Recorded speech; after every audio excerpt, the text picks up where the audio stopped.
दोस्तों, यह कहानी एक जैन मास्टर की कहानी है। इस कहानी में जैन मास्टर युवराज को कुछ नया सिखाना चाहते हैं, वो सुनाना चाहते हैं जो कोई भी और कभी भी नहीं सुन सकता। तो आप इस कहानी को ध्यान से सुनिएगा।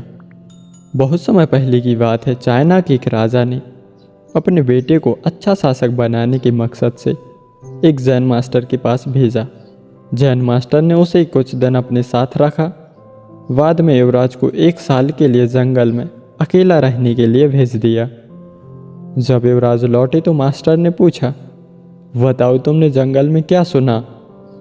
युवराज ने अपना अनुभव साझा करते हुए कहा, मैंने कोयल की कूकू सुनी, नदियों की कलकल सुनी, पत्तियों की सरसराहट, मधुमक्खियों की गुंजन सुनी। मैंने झींगरों का शोर भी सुना और हवा की धुन भी सुनी।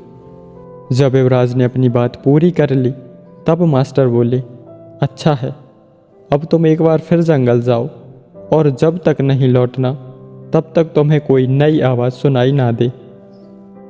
1 साल जंगल में बिताने के बाद युवराज अपने राज्य को लौटना चाहता था, पर मास्टर की बात को टाल भी नहीं सकता था, इसलिए वह बेमन ही जंगल की ओर आगे चला गया।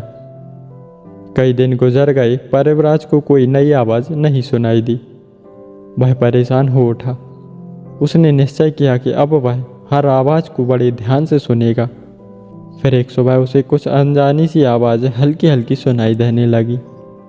इस घटना के कुछ दिनों बाद वह जैन मास्टर के पास लौटा और बोला, पहले तो मुझे वही ध्वनियाँ सुनाई दी जो पहले सुनाई देती थी, लेकिन एक दिन जब मैंने बहुत ध्यान से सुनना शुरू किया तो मुझे वो सुनाई देने लगा जो पहले कभी नहीं सुनाई दिया था।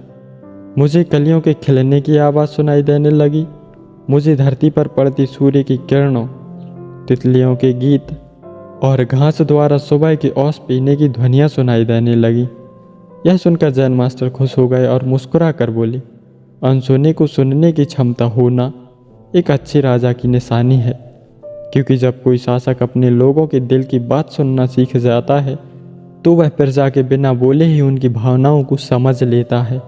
जो दर्द प्रजा द्वारा बयान न किया गया हो उसे समझ लेता है, अपने लोगों की अनकही शिकायतों को सुन लेता है। केवल वही अपनी प्रजा का विश्वास जीत सकता है, कुछ गलत होने पर उसे समझ सकता है और अपने नागरिकों की वास्तविक आवश्यकताओं को पूरा कर सकता है।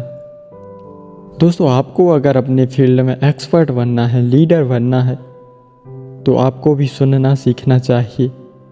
वह नहीं जो कहा गया है, बल्कि वह जो कहना तो चाहते हैं लेकिन कह नहीं पा रहे हैं।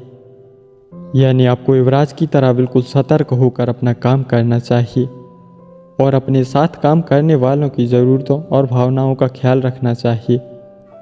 तभी आप खुद को एक लीडर की तरह स्थापित कर पाएंगे।